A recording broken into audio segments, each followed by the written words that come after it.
ఏంటి నాన్న బాగా ఆకలేస్తుందా? అవునమ్మా, ఇడ్లీ దమ్మని ఆ బస్సు గాని పంపించి 2 గంటలైంది. అప్పటికి ఆలస్యం అవుతామని నా బండి కూడా ఇచ్చి పంపించా. సంతోషించాం. ఏంట్రా ఇంత ఆలస్యంగా చచ్చావు? మరే దీన్ని నడిపించకరావద్దేంటి? అదే నేనైతే లగెత్తుకెళ్ళి లగెత్తుకు వచ్చేసేవాడిని. అంటే ఈ బండి నడపడం నీ చేత కదా? మరి ఎందుకు చేసుకెళ్ళట్టు? ఏమో మీరు తీసుకెళ్ళమన్నారు, కర్మ తీసుకెళ్ళాను. కర్మ. సర్లే, ఆకలి చచ్చేట్టుగా ఉన్నా. ఇడ్లీలు ఎక్కడా? అదిగో మూటలో వచ్చేస్తున్నాయి. నోట్లో ఇడ్లీలు రావటం ఏంట్రా? రే ఈయన నంబర్లే గానీ మూట దింపి ఇప్పి చూపించండి. అట్టగానండి. ఇన్ని ఇడ్లీలు తెచ్చావిడ్రా? మరి 494 రూపాయలకు ఆ మాత్రం ఇడ్లీలు రావేంటి? 494 రూపాయలకి ఇడ్లీలా? మరి అదే చెప్పడమే చెప్పేస్తారు, ఆ తర్వాత మర్చిపోతారు. మనీ నాగమణి. నాగమణి ఏంటండి? ఏంటంట? అప్పుడు మీ నాన్న నాతో ఏం చెప్పాడు? ఉండండి ఆలోచించుకుని చెప్తాను. ఏంటమ్మా ఫ్లాష్ బ్యాక్ వెళ్తున్నావా? అవును. బాబా ఆకలేస్తుందిరా. ఆ రామస్వామి హోటల్కి వెళ్ళి కాస్త తెచ్చిపెట్టు. నాకు కూడా ఆకలిస్తుందండి. నువ్వు ఏదైనా తిని నాకు మాత్రం ఒట్టి ఇడ్లీ పడరా. ఇదిగో ఈ నోటు ఎంతో తెలుసా? నేనేమన్నా తెలివి తక్కువ అనుకున్నారా? 500 నోటు. అబ్బో నువ్వే దీన్ని అచ్చుకుతున్నట్టుగా మాట్లాడుతున్నావే. చాలా ఆకలేస్తున్నాయి. బండేసుకెళ్ళి తొందర తీసుకురాపో. ఇదండి జరిగింది. చిల్లర లేదు కదా అని 500 రూపాయలు నోటు ఇచ్చి పంపిస్తే మొత్తం ఇడ్లీలు పట్టుకొస్తా ఉంటా. నీ నోట్స్ చెప్పు. ఆకలేసేస్తుందమ్మా. చట్నీ సాంబార్ ఇదిరా? ఇచ్చాడండి. ఇది నేనే వద్దన్నానండి. ఎందుకని? మరి అదే మళ్ళీ మర్చిపోయారు. నాగమణి మీ నాన్న నాతో ఏం చెప్పాడు? అయ్యో అయ్యో చట్నీ సాంబార్లని ఎన్నిసార్లు ప్యాక్ పెట్టుకెళ్తారా? తిని నాకు మాత్రం ఉట్టి ఇడ్లీ పడరా. ఇదిగో ఆయనకు అర్థమయ్యట్టు మళ్ళీ చెప్పు. నాకు మాత్రం ఒట్టి ఇడ్లీ పడరా. అయ్యో నువ్వు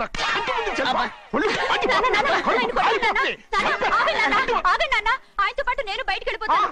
ఎందుకంటే ఆయన నేను మీ దిక్కుమాలిన ప్రేమ కథ వినే ఓపిక ఎవ్వరికి లేదమ్మా. అయినా నువ్వు అనేదేముందిలే, అతను లేకుండా నేను బతకలేను అంటావు అంతే కదా? అయితే ఒక కండిషన్ రా. ఏంటి? నువ్వు చాలా తెలియగలవాడవని ఈ ప్రపంచానికి, నీ ముఖానికి ప్రపంచం దాకా ఎందుకు గాని ఈ ఊళ్ళో నిరూపించుకో. నా కూతురు నీకు ఇచ్చి పెళ్లి చేస్తా. వాకే వెరీ వీచి. అయితే నువ్వు ఇంటి బయటికెళ్ళరా. ఏమైందిరా అంతరాట పరిగెత్తున్నారు? ఉండవా ఏమయ్యా? ఏంటి అంతరాట పరిగెత్తున్నారు? నువ్వు నాకు అగనిస్ట్ పార్టీ. నేను నీకు చచ్చినా చెప్పకూడదు. అయినా వయసులో పెద్దవాడు అడుగుతున్నావు కాబట్టి చెప్తున్నాను. మన బసవాడు లేడు, పండుతున్నాడంట. అగా బసవాడు ఏంటి? కొండ ఎత్తడం ఏంటి? ఎగతాళిగా ఉందా? నేను ఎగతాళి చేయడం కాదండి, ఊరంతా పరిగెడుతున్నారు. పైగా 10 రూపాయలు టికెట్ అంట. బసవాడు కొండ తీసుకెళ్ళి చూపిస్తాను. నా కూతురు రా. ప్రశాంతంగా ఉండండి, ప్రశాంతంగా ఉండండి. ఆంజనేయ స్వామికి ఒక పండగ కాలే, బాగా ఒళ్ళు పట్టంటారా.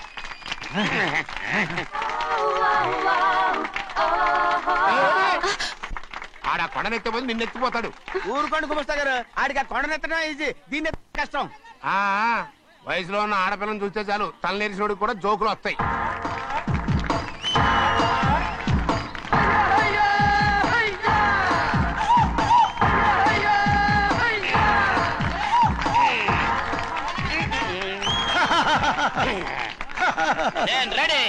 ఏంట్రా రెడీ? కొండనెత్తు. ఓ 50 మందిని పిలవండి. ఎందుకు? ఆ కొండను తెచ్చి నా చేతుల మీద పెట్టడానికి. అప్పటి నుంచి నేను చెబుతూనే ఉన్నా, ఇది ఫిట్టింగ్ ఏదో పెడతాడు అని. ఒక్కడనా నా మాట విన్నారా? ఊరుకోవా, నీ కూతురని మాటలేదు, మేమే వింటాం. ఇది ఒక పిచ్చి కొయ్యి. ఏంటి 50 మంది వల్ల కాదా? అయితే ఊరు మొత్తం వచ్చి ఆ కొండను తెచ్చి నా చేతుల మీద పెట్టండి, అప్పుడు నేను ఒక్కనే ఎత్తుతాను.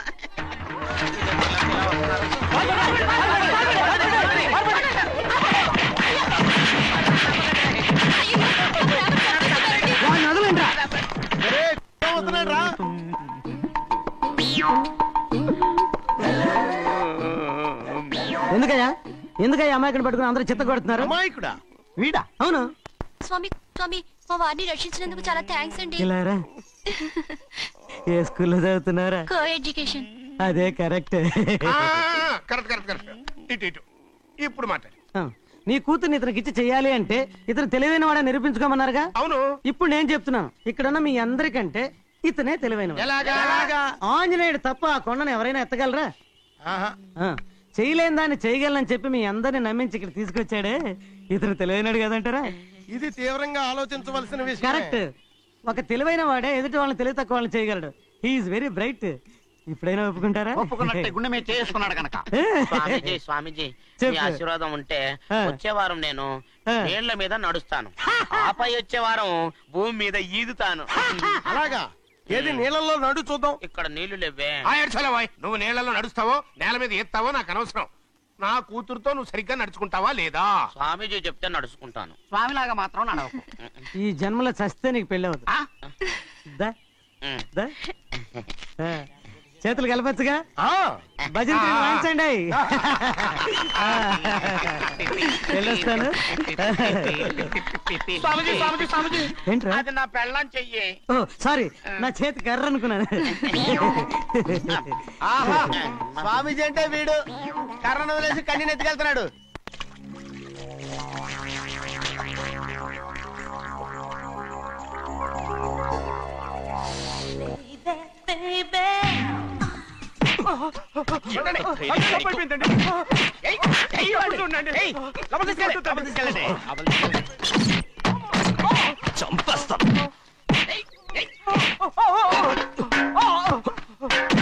లోపల చప్పుడేంటి? అమ్మా అయ్యగారు లోపల టీవీ చూస్తున్నారమ్మా. ఇంత పెద్ద సౌండ్ తోనా? అంటే అది ఇంగ్లీష్ పిక్చర్ కదమ్మా, అప్పుడు డిషం డిషం అని అన్ని అలాగే ఉంటాయమ్మా. ఇంత పొద్దున్నే సినిమా చూస్తున్నారా? అంటే రాత్రిపూట వేరే సినిమాలు వస్తాయి కదమ్మా, అందుకని పొద్దునే చూస్తున్నాను అన్నమాట. సరే జరగండి. ఎందుకంటే కాఫీ ఇవ్వాలి. అలాగే వెళ్ళండి. అమ్మా టవల్. అమ్మాయి గారు టవల్ మర్చిపోయినట్టున్నారమ్మా, మీరు వెళ్ళి ఇవ్వండి, నేను వెళ్ళి లోపల కాఫీ ఇస్తాను. ఆ. టవల్ కూడా తీసుకెళ్ళదు. అమ్మయ్యా. ఆగు, ఆగు, ఆగు. పెద్దబాయ్ పెద్దబాయ్ పెద్దబాయ్, అమ్మగారు చూస్తే వీడు ఎవడో తెలిసిపోతే త్వరగా పంపించేయి. లేరా, ఇదిగో చూడు, నెల నెల ఇంటికి డబ్బు వస్తుంది, మళ్ళీ ఇక్కడికి వచ్చావంటే చంపేస్తా. వెళ్ళిపోరా, వెళ్ళిపో, దొడ్డుకుమ్మ నుంచి వెళ్ళిపో. బతికిపోయాడు. పెద్దబాయ్ గారు, అమ్మాయికి పెళ్లి చేసేయటం అరే, మంచిదండి. ఛీ! దానికి 13 ఏళ్ళైనా రాలేదు, అప్పుడే పెళ్ళేంట్రా? అంతేలేండి, తమ్ముడు గారికి 23 ఏళ్ళు వచ్చినంత వరకు పెళ్లి కాలేదు, అవుద్దని నమ్మకం కూడా లేదు. ఎందుకనరా? ఎందుకంటారంటే తమ్ముడు గారేమో తన అక్క కూతురు తప్ప ఇంకెవరిని పెళ్లి చేసుకుని అంటున్నాడు, ఆ పెద్ద ఆయనేమో తన గొంతులో ప్రాణం ఉన్నంత వరకు ఈ పెళ్లి జరగదు అంటున్నాడు. ఎట్టా జరుగుద్దండి? పట్టుకోండి. పట్టుకుంటామండి. ఆ ముసలాడు బతికినంత వరకు జరగదు, చస్తే జరుగుతుందిగా. నేను చాలా ఓపిక పట్టి చూశానురా. ఆ ముసలాడు కూతురికి వేరే సంబంధం చూస్తున్నట్ట. అది నా అక్క ఆస్తి, నేనెలా వదిలిపెడతాను? మీకు కావాల్సింది అమ్మాయి ఆస్తా? రెండు కావాలి. ఓహో. నువ్వేం చేస్తావంటే ఆ. మన లంక మనుషుల్ని తీసుకెళ్ళి ఆ. ముసలాడేసి.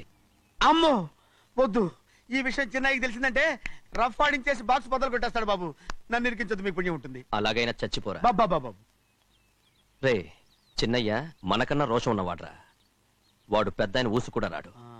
ఎందుకైనా మంచిది చిన్నయ్య ఊర్లో లేనప్పుడు చూసి వేసేసి.